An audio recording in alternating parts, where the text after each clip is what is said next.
ये एक ऐसा स्कूल था जहाँ स्टूडेंट्स न पढ़ते थे न होमवर्क करते थे, लेकिन हर लड़की की उम्र 60 साल से कम होनी चाहिए थी। उनका बस एक ही रूटीन था, लाइन में लगकर फेस क्लीन करना। जब उनका नंबर आता तो सही टाइम पर कैमरा की तरफ मुंह करके बार बार चेहरा धोना पड़ता, जब तक दीवार पर लगी ग्रीन लाइट न जल जाए। लेकिन अगर कोई लड़की सही समय पर न आती और रेड लाइट जल जाती तो मोटे मोटे बॉडीगार्ड्स आकर उसे ले जाते और सजा देते। बाकी लड़कियों को दीवार की तरफ मुंह करके खड़ा रहना होता। ये सारी लड़कियां अनाथ थीं, जिन्हें बचपन में ही गोद ले लिया गया था। 10 साल बाद ये लड़कियां बड़ी हो चुकी थीं और सालों तक उन्होंने यहाँ के नियमों का पालन किया। औरत ट्रेनर उन्हें बार बार समझाती थी, बाहर की दुनिया में कयामत आई हुई है और स्कूल ने विटामिन की गोलियां तैयार की हैं, जो तुम्हें रोज खानी होंगी ताकि जहर का असर खत्म हो जाए। जैसे जैसे ये लड़कियां बड़ी होती वो ऊपर के फ्लोर्स में भेज दी जाती। जिस दिन वो 16वीं मंजिल पर पहुंची, ट्रेनर ने बताया, तुम्हारी ट्रेनिंग अब पूरी हो चुकी है, बहुत जल्द अमीर माता पिता तुम्हें गोद लेने आएंगे। सभी लड़कियां खुश थी,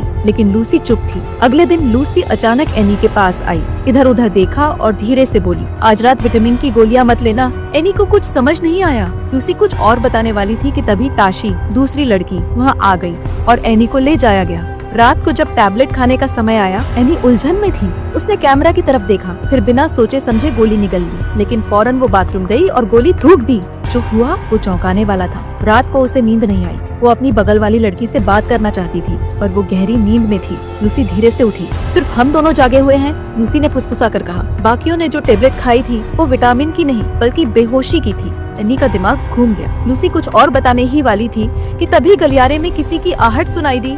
दोनों ने जल्दी से लेकर सोने का नाटक किया। दरवाजा खुला। ट्रेनर 2 गार्ड्स के साथ अंदर आई। गार्ड्स ने बिना कुछ बोले एनी और एक दूसरी लड़की को उठा लिया और दूसरे कमरे में ले गए। ट्रेनर अंदर आई और उसके साथ एक बुजुर्ग जोड़ा था। वो लड़कियों को ऐसे देख रहे थे जैसे कोई सामान चुन रहे हो। बुजुर्ग आदमी की नजर सीधा एनी पर गई। बुजुर्ग औरत ने एनी के चेहरे को गौर से देखा, फिर अचानक किसी और लड़की को पसंद कर लिया। गार्ड्स ने एनी को वापस डॉर्म में रख दिया, लेकिन इसके बाद जो हुआ वो किसी ने सोचा भी नहीं था।